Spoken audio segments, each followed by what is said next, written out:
ವಿಜಯ್ ದಳಪತಿ ವಿರುದ್ಧ Stalin big bomb ಒಂದನ್ನು ಸಿಡಿಸಿದ್ದಾರೆ. ಮಾಜಿ ಸಿಎಂ ಬಾಂಬ್ಗೆ ತಮಿಳುನಾಡಿನಲ್ಲಿ ತಲ್ಲಣ ಸೃಷ್ಟಿಯಾಗ್ತಾ ಇದೆ. ತಮಿಳುನಾಡು ರಾಜಕೀಯದಲ್ಲಿ ಭಾರಿ ಬಿರುಗಾಳಿಯನ್ನು ಎಬ್ಬಿಸ್ತಾ ಇದೆ ಸ್ಟಾಲಿನ್ ಅವರ ಒಂದು ಸ್ಟೇಟ್ಮೆಂಟ್. ಏನಪ್ಪಾ ಸ್ಟೇಟ್ಮೆಂಟ್ ಅಂದ್ರೆ, ವಿಜಯ್ ದಳಪತಿ ಸರ್ಕಾರ 5 ವರ್ಷವನ್ನ ಪೂರೈಕೆ ಮಾಡುವುದಿಲ್ಲ ಅಂದಿದ್ದಾರೆ. ಅವರ ಈ ಹೇಳಿಕೆ ಇದೆಯಲ್ಲ, ಇದು ನೇರವಾಗಿ ಕಾಂಗ್ರೆಸ್ ಅನ್ನೇ ಗುರಿಯಾಗಿ ಇಟ್ಕೊಂಡು ಹೇಳಿದಂತಿದೆ. ಡಿಎಂಕೆ ಪಕ್ಷದ ಮುಖ್ಯಸ್ಥರು ಆಗಿರುವಂತಹ ಸ್ಟಾಲಿನ್ ಅವರ ಸ್ಟೇಟ್ಮೆಂಟ್. ಡಿಎಂಕೆಗೆ ದ್ರೋಹವಾಗದ ಕೈಗೆ ಜನರೇ ಪಾಠ ಕಲಿಸ್ತಾರೆ ಅಂದಿದ್ದಾರೆ ಸ್ಟಾಲಿನ್. ತಮಿಳುನಾಡು ರಾಜಕೀಯದಲ್ಲಿ ಸ್ಟಾಲಿನ್ ಅವರ ಹೇಳಿಕೆ ಭಾರಿ ಬಿರುಗಾಳಿಯನ್ನ ಸೃಷ್ಟಿ ಮಾಡ್ತಾ ಇದೆ. ವಿಜಯ್ ದಳಪತಿ ಸರ್ಕಾರ 5 ವರ್ಷ ಪೂರೈಕೆ ಮಾಡೋದಿಲ್ಲ ಅಂತಿದ್ದಾರೆ. ಅವರ ಈ ಹೇಳಿಕೆಯಲ್ಲಿ ಪ್ರಮುಖವಾದಂತಹ ಒಂದು ವಾಗ್ಬಾಣ ಅಂತಂದ್ರೆ ಅದು ಕಾಂಗ್ರೆಸ್ ಮೇಲೆ. ಯಾಕಂದ್ರೆ ಕಳೆದ 23-25 ವರ್ಷಗಳಿಂದ ನಿರಂತರವಾಗಿ ಡಿಎಂಕೆ ಜೊತೆ ಸಖ್ಯವನ್ನು ಬೆಳೆಸಿ ಚುನಾವಣೆ ಎದುರಿಸ್ತಾ ಇದ್ದಂತಹ ಇದೇ ಕಾಂಗ್ರೆಸ್ ಈಗ ಇದಕ್ಕಿದ್ದ ಹಾಗೆಯೇ ಡಿಎಂಕೆಯ ಒಂದು ಸಖ್ಯವನ್ನು ತೊರೆದು ಟಿವಿಕೆಗೆ ಬೆಂಬಲವನ್ನು ನೀಡಿದ್ದು ನಖಶಿಖಾಂತ ಡಿಎಂಕೆ ಉರಿದು ಬೀಳುವಂತೆ ಮಾಡಿರುವಂಥದ್ದಂತೂ ನಿಜ. ಮತ್ತು ಟಿವಿಕೆ ಪಕ್ಷ ಸೇರ್ತಿದ್ದ ಹಾಗೆಯೇ ಅಲ್ಲಿ ಸಚಿವ ಸ್ಥಾನವೂ ಕೂಡ ದಕ್ಕಿದಂತಾಗಿದೆ. ಕಾಂಗ್ರೆಸ್ ಬೆಂಬಲವನ್ನು ನೀಡಿದ್ದಕ್ಕೋಸ್ಕರ, ಟಿವಿಕೆಗೆ ಬೆಂಬಲವನ್ನು ನೀಡಿದ್ದಕ್ಕೋಸ್ಕರ. ಸೊ ಹಾಗಾಗಿ ಈ ಸಂದರ್ಭದಲ್ಲಿ ಡಿಎಂಕೆ ಆರೋಪಗಳ ಸುರಿಮಳೆಯನ್ನ ವಿಜಯ್ ಸರ್ಕಾರದ ಮೇಲೆ ಮಾಡುವಂತಹ ಸಂದರ್ಭದಲ್ಲಿ ನೇರವಾಗಿ ಕಾಂಗ್ರೆಸ್ ವಿರುದ್ಧವೇ ವಾಗ್ಬಾಣವನ್ನು ಹರಿಸಿದಂತಿತ್ತು. ಜನರೇ ಪಾಠ ಕಲಿಸ್ತಾರೆ ಕಾಂಗ್ರೆಸ್ಗೆ ಅಂತ ಗುಡುಗಿದ್ದಾರೆ. ಡಿಎಂಕೆಗೆ ದ್ರೋಹ ಬಗೆತು ಕಾಂಗ್ರೆಸ್, ಹಾಗಾಗಿ ತಕ್ಕ ಪಾಠವನ್ನು ಜನ ಕಲಿಸ್ತಾರೆ ಅಂತ ಹೇಳಿರೋ ಅವರು ಟಿವಿಕೆ ಸರ್ಕಾರದ ವಿರುದ್ಧ ವಾಗ್ಬಾಣವನ್ನು ನಡೆಸಿದ್ದಾರೆ.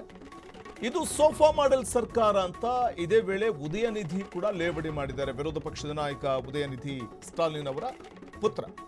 ಸ್ಟಾಲಿನ್ ಬಾಂಬ್ ಬೆನ್ನಲ್ಲೇ ಸರ್ಕಾರದಲ್ಲಿ ಭಾರಿ ಸಂಚಲನ ಮೂಡಿಸ್ತಾ ಇದೆ.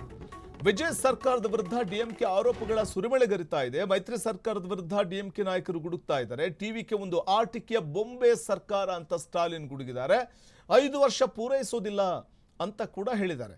ಇದೊಂದು ಆಟಿಕೆ ಬೊಂಬೆ ಸರ್ಕಾರ ಅಂದಿದ್ದಾರೆ. ಅಂದ್ರೆ ಆಟ ಆಡುವಂಥ ಬೊಂಬೆ ಅಂತೆ ಇರುವಂಥ ಸರ್ಕಾರ ಇದು, ಹೆಚ್ಚು ದಿನ ಬಾಳೋದಿಲ್ಲ ಅನ್ನೋದು ಸ್ಟಾಲಿನ್ ಅವರ ಅಭಿಪ್ರಾಯ.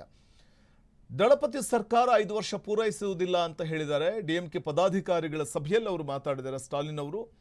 ಈ ವೇಳೆ ಸಭೆಯಲ್ಲಿ ಸ್ಟಾಲಿನ್ ಭವಿಷ್ಯ ಇದು ಸೋಫಾ ಮಾಡೆಲ್ ಸರ್ಕಾರ ಅಂತ ಇದೇ ಸಂದರ್ಭದಲ್ಲಿ ಅಂದ್ರೆ ಒಂದ್ ಕಡೆ ಸ್ಟಾಲಿನ್ ಭವಿಷ್ಯ ನುಡಿತಾರೆ ಡಿಎಂಕೆ ಪದಾಧಿಕಾರಿಗಳ ಸಭೆಯಲ್ಲಿ. ಮತ್ತೊಂದು ಕಡೆ ಉದಯನಿಧಿ ಸ್ಟಾಲಿನ್ ಅವರ ಪುತ್ರ, ವಿರೋಧ ಪಕ್ಷದ ನಾಯಕರೂ ಆಗಿರುವಂತಹ ಉದಯನಿಧಿ ವಿಜಯ್ ಸರ್ಕಾರ ಒಂದು ಸೋಫಾ ಮಾಡೆಲ್ ಸರ್ಕಾರ ಅಂತ ಲೇವಡಿ ಮಾಡಿದ್ದಾರೆ.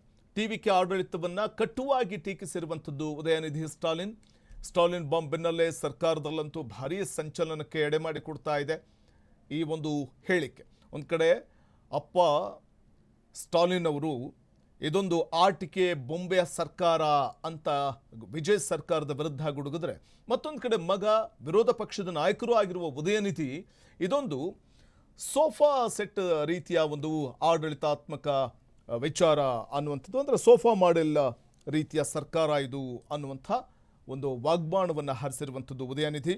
ಅಂದರೆ ಇದು ಸೋಫಾ ಮಾಡೆಲ್ ಸರ್ಕಾರ ಅಂತ ಲೇವಡಿ ಮಾಡಿದ್ದಾರೆ ವಿರೋಧ ಪಕ್ಷದ ನಾಯಕರು ಆಗಿರುವಂಥ ಉದಯನಿಧಿ. ಟಿವಿಕೆ ಆಡಳಿತ ವಿಚಾರವಾಗಿ ವಿರೋಧ ಪಕ್ಷದ ನಾಯಕರುಗಳು ಕಟುವಾಗಿಯೇ ಟೀಕಿಸ್ತಾ ಇದ್ದಾರೆ. ಸರ್ಕಾರ ರಚನೆಯಾಗಿ ಇನ್ನೂ 1 ತಿಂಗಳು ಕಳೆದಿಲ್ಲ, ಆಗಲೇ ಡಿಎಂಕೆ ಈ ಸಂದರ್ಭದಲ್ಲಿ ಟಿವಿಕೆ ಪಕ್ಷದ ಮೇಲೆ ಮುಗಿಬೀಳ್ತಾ ಇದೆ, ಆಡಳಿತಾರೂಢ ಸರ್ಕಾರದ ಮೇಲೆ ಮುಗಿಬೀಳ್ತಾ ಇರುವಂಥದ್ದನ್ನು ಕಾಣಬಹುದು. ಸಾಮಾನ್ಯವಾಗಿ ಯಾವುದೇ ಒಂದು ಪಕ್ಷ ಅಧಿಕಾರಕ್ಕೆ ಬಂದಾಗ ಹನಿಮೂನ್ ಪೀರಿಯಡ್ ಇದು, ಕಾದು ನೋಡೋಣ, ಒಂದು 6 ತಿಂಗಳು ನೋಡೋಣ, ಆ ನಂತರದಲ್ಲಿ ಇವರ ತಪ್ಪುಗಳನ್ನು ಜನತೆ ಮುಂದಿಡುವಂತಹ ಒಂದು ಕೆಲಸವನ್ನು ನಾವು ಮಾಡ್ತೇವೆ ಅಂತ ಹೇಳುವಂಥದ್ದು ವಿರೋಧ ಪಕ್ಷಗಳ ವಾಡಿಕೆ. ಆದರೆ ಡಿಎಂಕೆ ಸರ್ಕಾರ ಟಿವಿಕೆ ಅಧಿಕಾರಕ್ಕೆ ಬಂದು ಇನ್ನೂ 1 ತಿಂಗಳು ಕಳೆದಿಲ್ಲ, ಆಗಲೇ ಆಡಳಿತಾರೂಢ ಟಿವಿಕೆ ಸರ್ಕಾರದ ಮೇಲೆ ಡಿಎಂಕೆ ಮುಗಿಬೀಳ್ತಾ ಇದೆ.